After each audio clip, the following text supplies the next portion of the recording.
Did you know the leprechaun actually has an origin? Drink what you want. Drink what you're able. If you're drinking with me, you'll be under the table. Hi everyone, Tony from Hack the Movies here, and today I got a leprechaun themed video for you, just in time to be a month late for St. Patrick's Day. Oops. But don't worry, today's video actually relates to the video I put out on St. Patrick's Day, which was an episode of my podcast where I talked about Leprechaun Origins with my good friend Logan from Video Villa.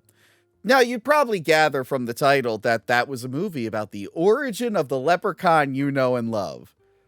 Turns out that was a lie. The movie has nothing to do with the leprechaun you know and love.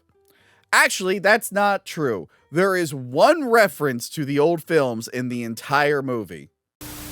We get to the end. She finds the gold pieces, sees that it's attracted to it. She quotes the original movie. She says, "F you, Lucky Charms," which works in a horror comedy like Leprechaun. It does not fit in this movie at all. If you like that clip, please check out the full video. We had a lot of fun ripping that movie apart. And also subscribe so you never miss an episode. We put out an episode once or twice a week covering movies new and old. You can watch them all here or listen to the audio version wherever you get your podcast. Just check out Hack the Movies. So I was very disappointed that Leprechaun Origins didn't actually have an origin for the leprechaun. Then I remembered that my good friends Movie Dumpster, that's another podcast, talked about a comic book series that does go into the leprechaun's backstory and even gives him a name. And it's the first movie that introduces this bride dynamic, right? Like, oh boy. Lubden. By the way, that is like some Wikipedia bull. Apparently it's from a comic I read online because I looked it up again in preparation for this episode. It was one of the comics. He was named Lubden, and I guess the internet just decided, well, we'll put that on every IMDb page, every wiki page. Fuck it. That's also a great podcast. You should subscribe to Movie Dumpster on YouTube or wherever you get your podcast. I actually had them on my show, and we did Leprechaun in the Hood together. But let's move on. I decided to finally read these comics. Now, before we get too far into this, I do have to repeat what I usually say in my Leprechaun episodes.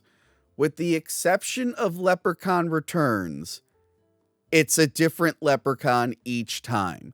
They just all happen to look alike and all happen to be played by Warwick Davis. I'm not going to get into it because I covered it so much on all our Leprechaun episodes. It's the only way to explain the convoluted continuity in the series. Why you would take continuity seriously in a film series called Leprechaun, I don't know, but I do. And that's my justification for all the errors. It's just a different Leprechaun. So I'm not exactly sure which leprechaun the one in the comic is giving us an origin to, or if this is a completely new leprechaun, but either way, it looks like the leprechaun we like, so we're gonna go with it. This book is about a leprechaun who crossed paths with two nerdy bros. He is being hunted, and his powers have been taken away from him. The only way to get them back is by hunting down all his gold coins that people bought from a coin dealer. Who are the ones hunting him, you ask? Well, those are the Chloricons. What's a Chloricon? I'm glad you asked. The smoking hot babe that the one nerd is into gives the whole breakdown. They are cousins of the leprechauns that are thought to be parasitic and malicious. They look like green goblins and wear badass armor. They seem like they'd be more at home in a classic Warhammer game than they do in a leprechaun story. Why are they hunting the leprechaun? Well, let's take a look at some of the flashbacks we see throughout the book. The Chloricons apparently had an all-out war with the leprechauns. They sliced their heads off and put them on spikes like barbarians. They make their way to a castle that's being led by a leprechaun king. The Leprechaun King is the one that we follow throughout the story. He identifies himself to the nerd as Lubden, King of the Leithborgon. Or at least I think his name is Lubden.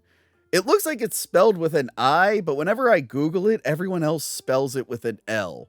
I don't know if this is like an Irish thing. I only know one guy who lives in Ireland, but he's a crazy drunk named Husey who pretends to have a home cinema when he clearly doesn't. By the way, I think the closest we ever get to a king leprechaun in the films is the one that kidnaps the space princess in part 4 In Space. He wasn't a king, but he was trying to be. We get another flashback, which is clearly before the war, where we see Lubden and whatever the leader of the Chloricons' name is, hanging out, being the best of buds. Another issue shows a different flashback of all of them living in harmony. During a fight that happens in the present, one of the Chloricon warriors accuses the leprechaun of being thieving.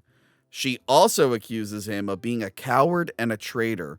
He throws the accusations back at her. Which one is right? There's another flashback that shows Lubden and the last of the leprechauns being cornered by the Chloricon army. I'm guessing very few leprechauns survive this. In the final battle, the Chloricon leader again accuses Lubden of treachery. Lubden reminds him that the leprechauns gave him sanctuary only for the Chloricons to murder them.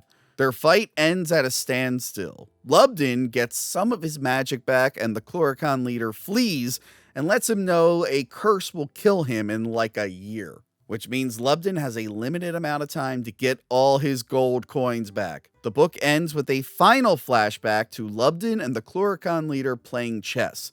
Lubden wins, and then it flashes forward to the Chloricon leader vowing revenge in a room full of other creatures like giants and fairies and a gorgon of all things. So there you have it. The Leprechaun is a king who went to war with the Chloricons for some reason. You might have noticed the Leprechaun is kind of the hero of this story, and he really is. He only really kills 2 humans, the coin dealer, who was a total asshole, and a guy who bought a coin who was pretty innocent. Even his death feels almost accidental.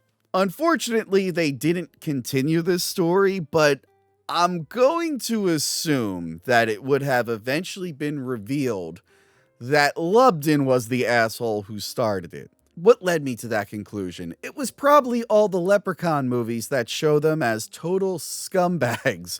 So one suddenly being a noble king doesn't really make sense in this franchise. He definitely was up to something, and he was going to turn on everyone. I just wish we learned what that specific thing was. I really wish I had more to say about this Leprechaun origin story. But I did have a lot to say about all the Leprechaun movies, and you can find all of those episodes here on the channel. There is a Leprechaun playlist. It includes all my reviews of the Leprechaun movies, including the 2 that I did when I was still on Cinemassacre with James Rolfe. So have fun, go through that playlist, binge them all, or maybe save it for St. Patrick's Day. It's a really good time. Yes, please like, share, subscribe. If you're a regular here, I hope you've been enjoying these origin videos. I did one for the Crypt Keeper, the Creeper from Jeepers Creepers, and Freddy Krueger, specifically his TV origin from his show. And yeah, I've been enjoying getting back to these smaller form videos. It's been getting me new subscribers. So if you're a new subscriber, thank you for joining the channel. Please consider becoming a Patreon member. Patreon is like updating everything. I'm like totally revamping it. We got tons of bonus episodes on there, which I've uploaded natively to their own RSS feed. So when you sign up for Patreon, you can just listen to those bonus episodes on their own feed. Yeah, we got a lot of fun stuff. Only $2 at the basic tier. You get all our bonus videos. $5, you get commentary tracks and Discord access. And $10, you get exclusive wallpapers and live streams and live stream access. Really, really good stuff happening over there. Thank you so much for watching. Please recommend more weird origins for famous slashers. I got some pretty good recommendations on the last video. I want to see if I get more for this. And I got a couple that I already have planned out. They just require more research. But I really wanted to get this one out just in time to be a month late for St. Patrick's Day. All right, that's it from me. Goodbye. Remember to like, comment, and subscribe. Check out our other videos and Patreon page.